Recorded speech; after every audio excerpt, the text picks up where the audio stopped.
ANG in radio. Più di prima. L'agenzia Giovani nel tuo territorio. Qui, Catania. Ciao a tutti, bentornati qui da noi su Informanetwork. Oggi vi parlo dal Giardino di Scidà. Sono Emilio e siamo qui oggi per dare il nostro contributo con la guida galattica per Erasmus, e il tema di questa puntata sarà l'arrivo, di cui parleremo oggi assieme a una volontaria, ESC. Mi scuso anticipatamente per il mio inglese non esattamente perfetto, al contrario di quello della volontaria che abbiamo oggi qui con noi, che lo parla benissimo. E comunque, superando tutte le introduzioni, do il benvenuto a Damaris, che è oggi qui con noi per parlare appunto di arrivo, darci qualche consiglio, quali sono state le sue esperienze, un po' darci un quadro di quella che è la situazione di un volontario che va all'estero per un progetto ESC. First of all, thanks to be with us, Damaris. And I want to ask you my first question. How it was your first day of ESC? So, hello, I am Damaris, and to tell you a little about my first day. For me, actually, it was a very long day because my plane was at 6 a.m., so I have to leave home at 3. And I arrived here in Catania around noon. And I remember that it was really hot and sunny that day, and I had winter clothes from Belgium because it was cold in Belgium, so it was annoying. And so concerning how I felt, I was excited to finally be here, but also tired because of the travel, and also a bit apprehensive because I didn't know what to expect when I would be here. And so when I arrived, I took a taxi to the apartment because my luggage was heavy. And I remember that during the travel in the taxi, I was curious to see the houses, the streets, because it's very different from Belgium. And I think it's only at that moment I really realized I was in Sicily and not in Belgium anymore.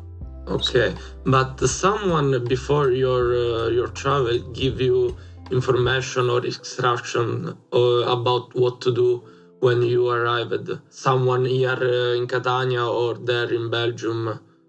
Yes, Maria Elena, who works in Arci Catania, told me to take the bus, but as I had very heavy luggage, we agreed that I would take the taxi. Okay. But when you arrive, you already know, for example, where was the house, the apartment? Yes, she had sent me the address where we would meet. Okay. And so in front of the building in Catania. Okay. And so this is something that in this type of project is it is normal to do this kind of information to the volunteers, I think. Yes, I think usually you have a contact there in your receiving organization that will either come to pick you up at the airport or will meet you where you are going to live or in the office. Usually you have someone to welcome you. So you contacted the association here in Catania, but how much time before did you contact them? In fact, I had the interview to apply for the project in August, I think, and then I knew I was accepted in early September. Okay. So we kept contact from, I would say, September to the first day of October when I arrived here. Okay. So about a month? Yes. Okay. And about your flight, the ticket was paid from Erasmus Plus, you paid for it, how it works? In fact, I paid for it, but then the association reimbursed me because when you participate in a European Solidarity Corps project, so financed by Erasmus, you can be reimbursed a certain amount of money for the travel costs. depends on the distance between your home and so the if you take a plane that it's a first class plane, they don't reimburse you the entire amount. So you have to stay above a certain yes, you have to respect the limit. For me, for example, the limit was 270, I think.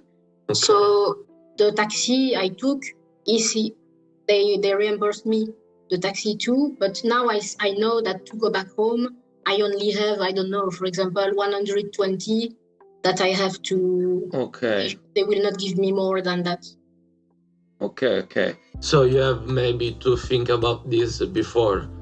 You have to plan everything about the travel, also taxi and things like that. Yes, for example, in my case, I knew that I could afford the taxi because with 120, it's enough to go back home. But if someone doesn't have the money, maybe it's better to take the bus or the train, or depending on where you do the project. Yes. Also, what type of public transport are present in the city where you're going? For example, in Catania there isn't a train that arrives to the airport. And so, go on to the next questions. And you already answered. When you arrived here, there wasn't anyone at the airport to attend for you? At the airport, no. But in front of the apartment building, yes. There was someone from the association. So, I mean, she welcomed me, we spoke a little, and then she made me visit the house. She gave me the keys. And she also told me that one of the two other volunteers would arrive later, the same day. And then she let me in the apartment. Okay, and you before they arrived, you didn't know the other volunteers that were with you in the house? No, we didn't get in touch before we met in real life. I can say, but it happened. It was the first day everyone is tired, so usually you speak very little and then you go to sleep. But it was fine, I mean. And the people you meet here in Catania, how they were with you? How was your experience? With the people, my experience was quite positive. Because I think that when they see you don't really speak Italian and you are trying to communicate, usually they are very patient with you. They try to help you to speak. If you get lost, they help you to find your way. And at work also, the members of the association were nice with me. So for me, it was quite a positive experience. I think people here are quite welcoming with foreigners. And do you think that this happen also in other countries?